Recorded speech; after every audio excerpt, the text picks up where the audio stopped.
Hello everyone! Last time in the Developer Diaries, we outlined what World of Warships will be like and how studying real ships helps us create the game. We didn't tell you much about the different warship types, so now it's time to take a closer look at them. Today, we will talk about destroyers, cruisers, and battleships. Full speed ahead!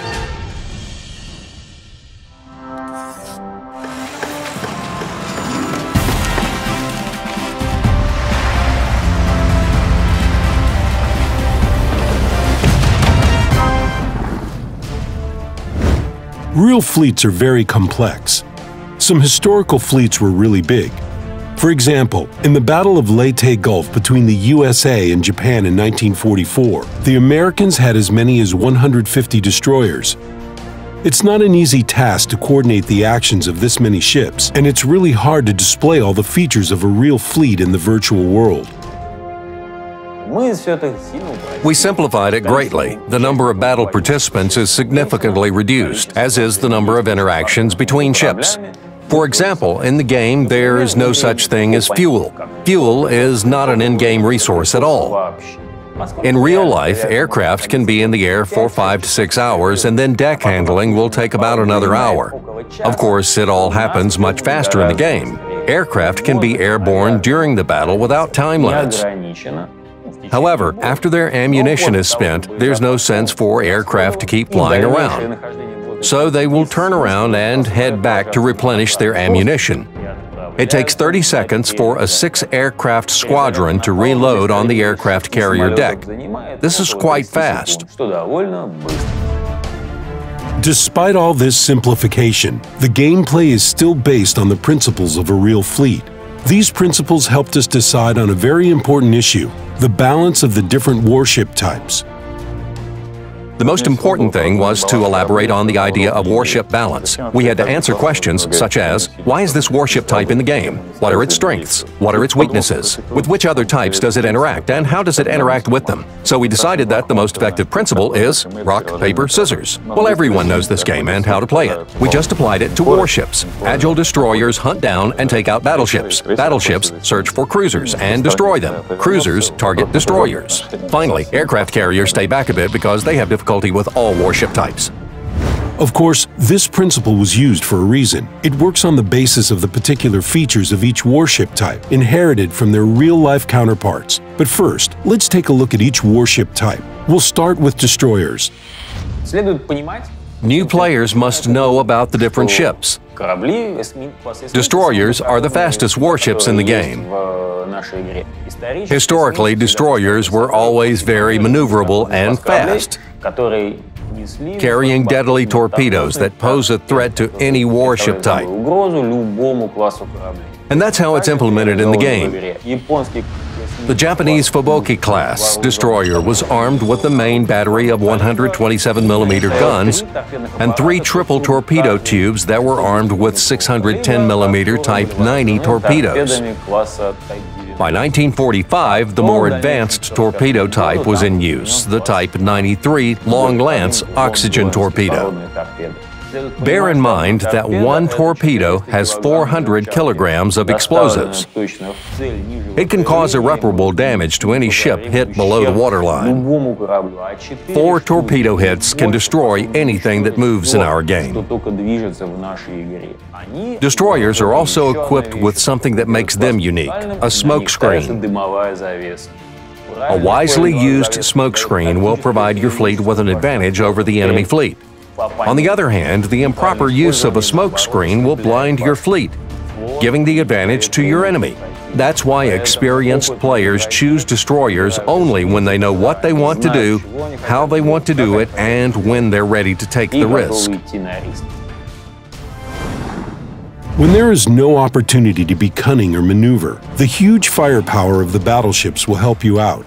Battleships, as a type, are the heaviest gunships. They can sink anything that floats, or demolish anything on the coast that their artillery guns can reach. Considering their firing range, the famous Yamata had the firing range up to 42 kilometers. Battleships could strike back well until aircraft carriers with a greater firing range appeared. Additionally, battleships were the best protected against all types of armament, from shells to bombs and torpedoes, against everything that was invented at that time, at least. Rockets weren't used against battleships because rockets were too weak against them. The weakness of the battleships is their relatively low maneuverability. Why is it relatively low? Well, for example, Yamata, its turning radius is just 1 kilometer. That's a good response time. Few destroyers could compete with Yamata in this. But of course, they were designed to be fast, not maneuverable. In the game, Yamata has its historical armor. This is up to 500 millimeters of front turret armor and 400 millimeters of side armor. Yamata carried the heaviest gun in the battleship type. It fired a 460 millimeter armor-piercing shell that weighed 1.5 tons and had a firing range of 42 kilometers. Speed, 27 knots. In reality, the firing range was around 18 kilometers. This is an effective firing range. The hit ratio was around 3%. This was considered good. Our game is more compact, so the hit ratio will be higher. Well, we must fit the time frame. Yamata, with its heaviest shell, is the most dangerous adversary for every warship except for destroyers. Its shell has to hit a destroyer first because it can't cause much damage with a splash. Let's take Shimakaze as an example. 39 knots, 3 5-tube torpedo launchers carrying long lance torpedoes. Shimakaze is able to sink any ship, and it can actually circle around Yamata while it's trying to target the destroyer with its slowly turning guns. The turret turning speed depends on the caliber of its gun. Turrets are very heavy, so they can't aim quickly. On the other hand, it's easy for Yamata to destroy other armored targets. With proper support, it just floats, shoots, and goes on its course. Problems in World of Warships are solved not only with the help of the main armaments. Cruisers, which can carry various armaments, are testament to this fact.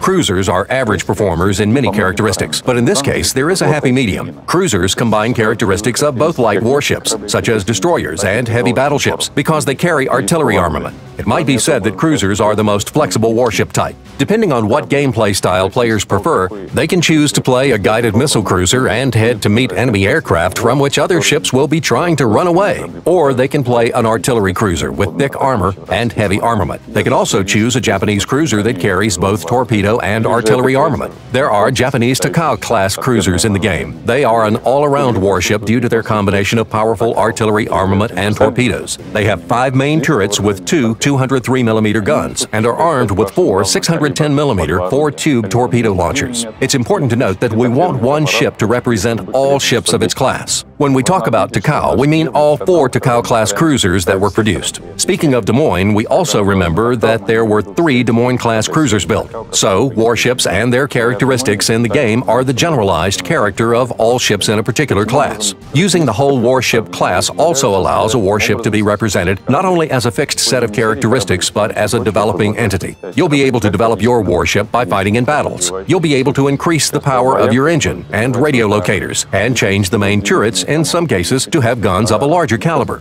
Upgrading is very important for cruisers because you can change the specialization of your cruiser by changing its modules. For example, you can change it from an artillery cruiser to a guided missile cruiser, or from a torpedo cruiser to an artillery one. Of course, this option isn't available for all warships, just for those that could be modified in real life.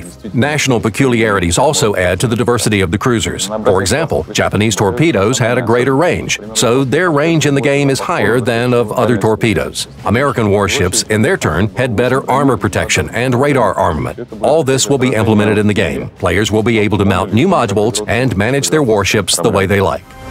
It sounds quite simple in theory, but it's not the same during the battle.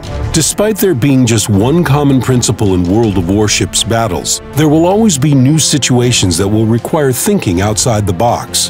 When you're already quite familiar with the gameplay and know what destroyers, cruisers, and battleships are for, it will be much easier for you to understand the course of the battle and act sensibly and with confidence. Next, we'll talk about aircraft carriers, which are a very interesting type of warship. See you soon!